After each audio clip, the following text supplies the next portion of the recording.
100.5. The Peak. My name is Cory Laurie. Cory Ashworth is here, and so is Mayor Gregor Robertson. Thank you again for joining us this morning. Right now, one of the big question on the minds of Vancouverites is the Kinder Morgan pipeline expansion. Can you briefly explain what that is and what your plans are, basically, with this project? Yeah, so there's Kinder Morgan has got a pipeline, the Trans Mountain Pipeline from Edmonton, comes to Burnaby, and it used to bring the oil from Alberta to get refined. We have refineries in Burrard Inlet. We're down to one refinery, and they started shipping the oil to California to get refined and then back.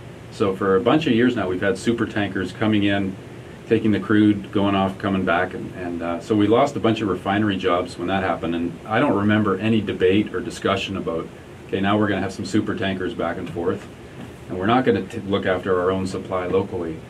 So I don't think that was a good decision. Now we've got a proposal to almost triple the capacity of the pipeline, add a whole nother pipeline, and basically end up with a super tanker a day coming in and out of Vancouver, exporting that crude oil from Alberta to China primarily. It's so they can make more money out of it. But I don't think anyone ever imagined Vancouver becoming a big oil port. Yeah.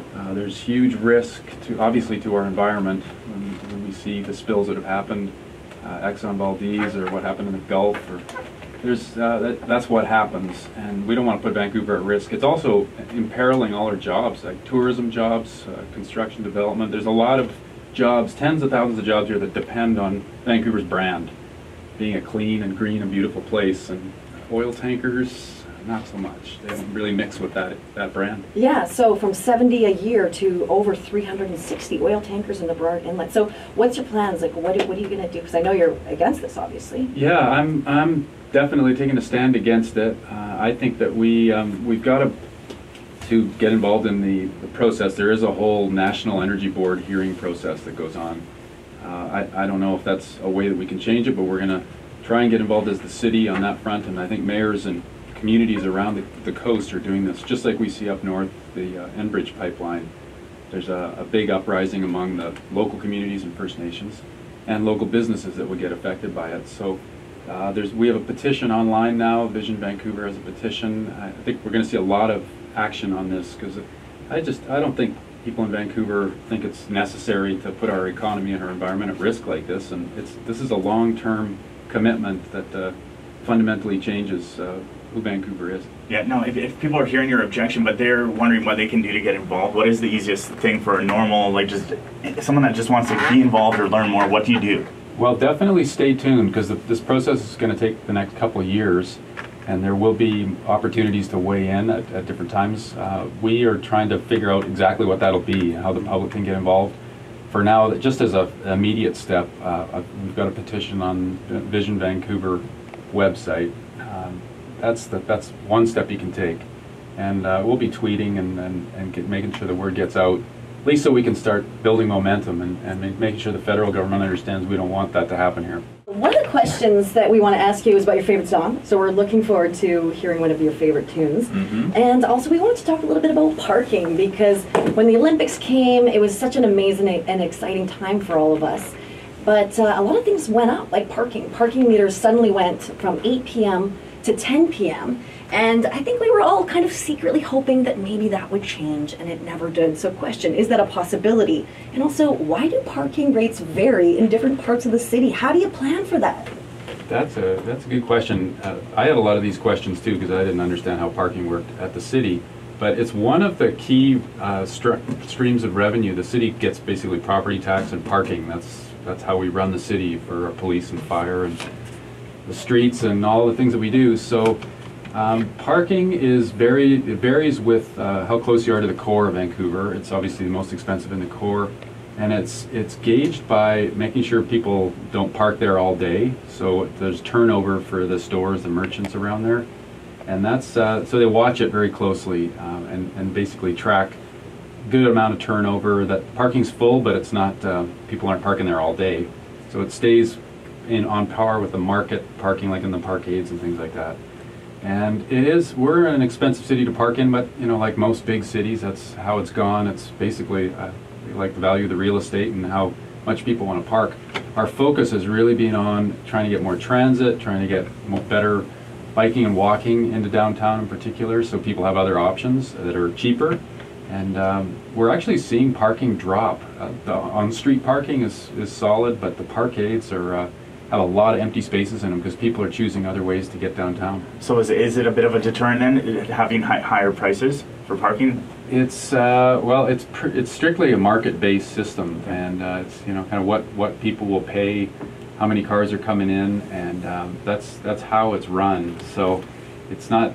I think it is a deterrent for lots of people just because it's expensive, but the way the whole system, the public and private system, work is basically to try and keep the parking full, but keep people moving along off the street so there's turnover.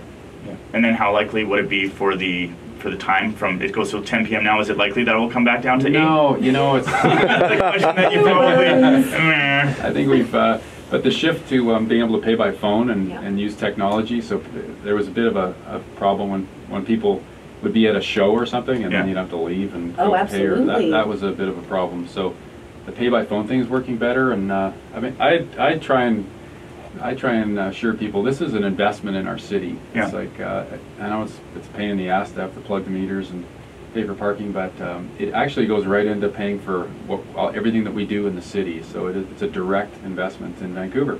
So you heard it from the mayor. It's not likely to ever go back down. Will it go up to midnight, or do you think 10 is where it's going to be? This is not on my watch. Okay, cool. Now it is time for some rapid fire questions. We want to get to know our mayor. So these are just quickies, and you can just answer. You don't have to go into great detail. We just want to know. And you can always pass too. If you don't have the answer, you can pass. Oh, Cory, you are too nice. Oh, come on. Let's be fair. Let's be fair. All right, last concert you went to? So you're testing my memory now? Last concert. Damn, what was it? Or last theater event? Last theater event was Bombity, the Bombity of Errors, which was a fantastic hip-hop Shakespeare show right down the street here. Hip-hop Shakespeare? Yeah, it was 4 local guys cranking on Shakespeare, rap style. Okay. Favorite place in Vancouver to just breathe? To just breathe? Ooh, let's say Third Beach, Stanley Park. Favorite restaurant in Vancouver? Wow. We have so many good restaurants. My favorite right now, today, Taqueria on Cambie right by City Hall is today's favorite. Nice. But it changes every day. Best juice company? That's so ridiculous. It's Happy Planet all the way. What about the juice combo? If someone is juicing right now, what is the best juice combo? The Mayor Gregor juice combo, what should it be? Ooh, for right now, boy, springtime. God, I'd say doing. Well, gosh, depends if you got good frozen berries in your freezer from last season. Do you want to pass? But, the juice man. All the recipes for Happy Planet, and I've got so many stuck in my head. Springtime, well, spring tonics are really good. So some citrus with, especially on the lemony side of things. There's some really good lemons around right now. Something to clean out your system before the spring gets full tilt into summer. All right, sweet. Okay. Star Trek or Star Wars? Original Star Trek. Okay. I think I gotta give it to, but I love the first, Empire. Empire Strikes Back, or early Star Trek. So you like a little bit of both? Yeah, I like them both. Last time you wore a kilt? Oh, a couple weeks ago. Really? Yeah. For? Actually, no. It was Robbie Burns. Was the last time. It was in end of January. A couple months now. That's awesome. I don't know why. I just really enjoy that visual. Okay, how about this one? How about a Nardwar question? What would be one thing you would want to say to the city? Say to the city? Yeah, anything. This is your one moment. What would you say? Come on, let's do it. No pressure. Vancouver, let's stop this pipeline super tanker expansion. That would be it.